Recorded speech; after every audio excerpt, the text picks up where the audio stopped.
Hey everybody, and welcome back to the Yard Dogs channel, where we help you take your business from being a pain in the grass to the business that you've always dreamed of. Now, today for this episode, I want to do a little bit different. I went to university for my BCom, my Bachelor of Commerce, and I did it in marketing. And honestly, I paid about $30,000 to $38,000 for my degree over a 4-year period of time. And would I do it again? I don't know. I don't think I would. I would have done things differently without a doubt, but would I go back for that same degree? I don't think so. Because for this video, I want to talk about the business topics that I didn't learn in business school. And I wish I had learned and had been so much more valuable since then. And these 4 things I'm going to talk about, they've been incredibly valuable. They've been incredibly valuable to me, but there was no class on the subject. I looked, but I couldn't find any, So I find that there's some very valuable things, and university isn't always played up to what it be. Yes, there's some good things that can come from it, but it might not be the answer for you. So with that being said, let's get started.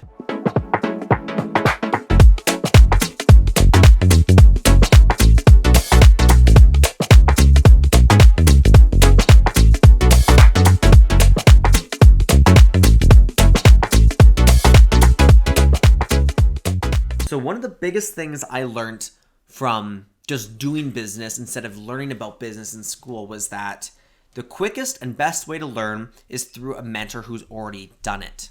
Surround yourself with people that are a lot better than you. So when we were starting lawn care, we were 5 years in, and honestly, yeah, things were good, but we weren't really getting much better. I found our business was quite stagnant. We really didn't find our niche. We were sort of just twiddling our thumbs. It was always that summer gig for us, and I didn't even think I was going to be doing lawn care after university. Heck, I'm super allergic to grass. I did not think this was going to be a thing for me. But I found some people on YouTube, these very successful lawn care entrepreneurs down in the States, who were killing it. One guy he sold his business for $10 million. I'm like, wow. If I could have an hour with that guy, an hour of his time, I would learn so much. So I figured, why not? Let's figure out where he's working right now. He's starting another business, and I decided to give him a quick cold call. If I can be a little bit humble in my approach and, beg for an hour of his time, he might just give it to me. And he did. I got a hold of his receptionist. He wasn't available. I left my number, told the reason for my call. He gave me a call back, and we actually had a big Zoom call where, he just let me open the floor. I asked him questions left, right, and center, and he was so generous with the information he was sharing with me.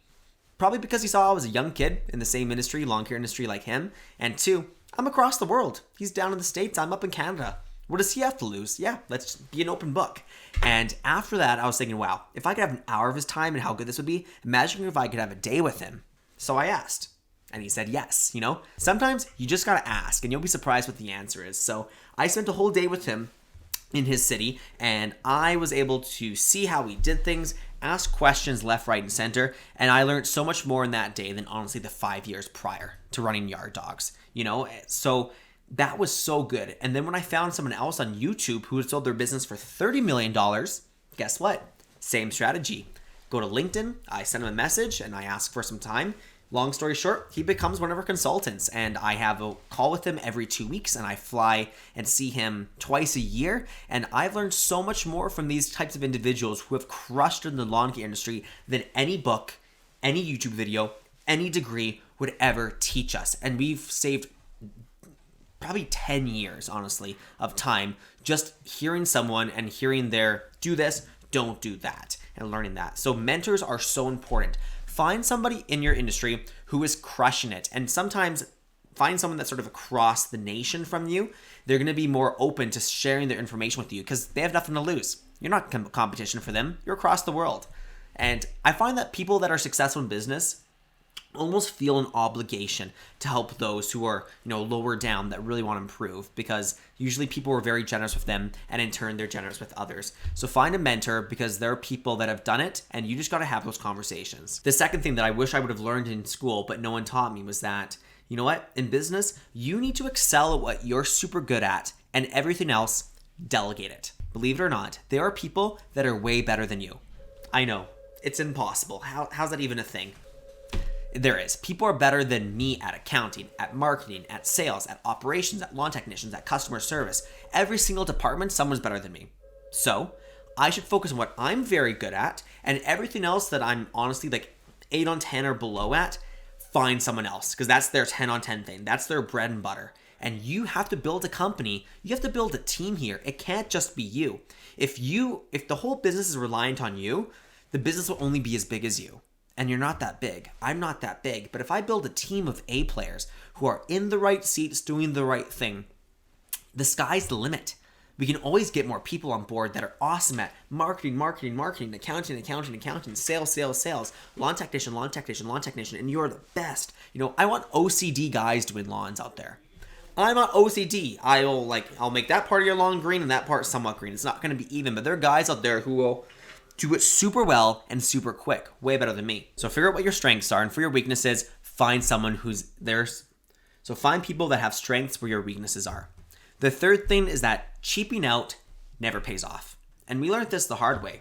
When we bought cheap equipment, when we hired people for less than their worth, when we would sort of cheap out on the software we were using, the marketing we were doing, it never paid off. And it always bit us in the butts, Even when people were having us do landscaping quotes for them and they always wanted the cheap option, I knew very well that our work wouldn't last. I wouldn't be very proud of it, and they're going to spend more in the long run because they need to fix what they did wrong in the first place and then pay for it to be done properly. I have never regretted spending the money where it is due. I'm not saying blow it all, because some things are overpriced and some people want more than they're worth. That's a fact. But there is equipment that's worth paying for efficiency. There are CRMs out there and marketing tools out there that are worth every single penny. You gotta pay to play. I love saying that. You gotta pay to play. And there are people who are worth every single penny they ask, and every time you invest $10 in them, they bring $60 back for the company. And if I gave you a machine that every time you put $10 into it and $60 came out, how much money would you put in it? As much as you could find. You'd be mortgaging the house, you'd be selling your jeans on Kijiji, you would do whatever it takes to get more $10 bills to put into that machine that pumps out 60s.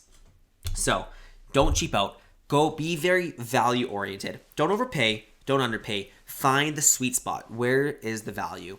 And fourth, but definitely not least, is sort of two things. Start before you're ready and always do more than you're paid for. Trust me, you'll never feel like you're ready. I never feel like I'm ready. Every single time, every year when we're doing more things in business, I am not ready. I don't feel good about it. I'm not confident. I'm uncomfortable, but I do it anyways. That's the sales gong. Someone just told the St. Bernard above. Love hearing that. Anyways, so start before you're ready, because you're never going to be ready. You're always going to want to learn more. You're never going to feel quite right. It's never going to seem like the right opportunity. It doesn't matter. You got to start going in a direction, and you might stumble, you might fail, but tweak things as you go. Don't be set in your ways and never change, Take a course of action and adjust your strategy based on how things are working. And also, when you get a job, when you have a client, serve the client, The best client is the client that goes with me next year because we killed it this season, Under promise, over deliver every time, because they'll tell their friends about you and you'll build loyalty. They'll stay a client for life. There's no other way to do it. If you spend all your time on sales, and you don't take care of your customers, you're always just chasing the new thing, when your gold mine is right in front of you, your existing clients. Take care of them, nurture them, and they will grow organically. They'll tell their friends about you. They will buy more from you. Still focus on sales, get more people into the pipeline, but take care of the assets you already have. Do more than you're paid for every single time. If you're at a job that's, the 9 to 5 and you do ABC, do A, B, C, D, E, F. And again and again, and you get there at 8 and you stay till 6.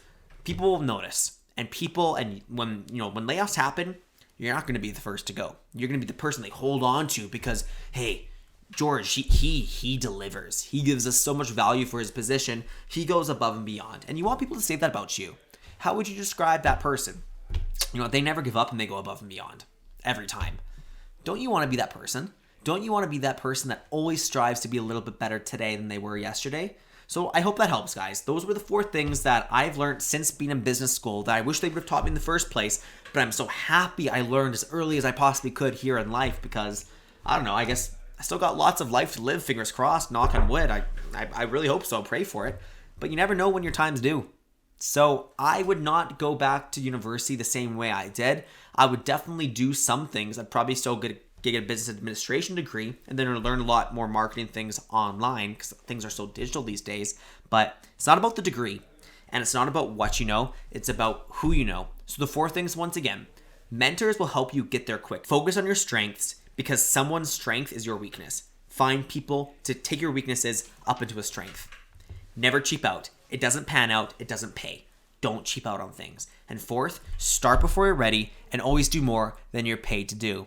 Guys, thank you so much for your time. Thank you so much for tuning in today. Please like and subscribe if you haven't already. If you're watching these videos and you haven't liked or subscribed, what are you doing? You might not be, oh, James, I'm not ready to subscribe. Start before you're ready. Click that subscribe button. Let's hit 100 because right now we're under 100 subscribers. Come on. I gotta be at least worth, I might not be worth 1,000 subscribers, but 100, I would say so. And let's see where we go from here. Thanks so much for your time, guys. Please tune in next time. And hey, if you're thinking about starting your business or going for that promotion, whatever it is, you're ready. Go do it. See you guys in the next video.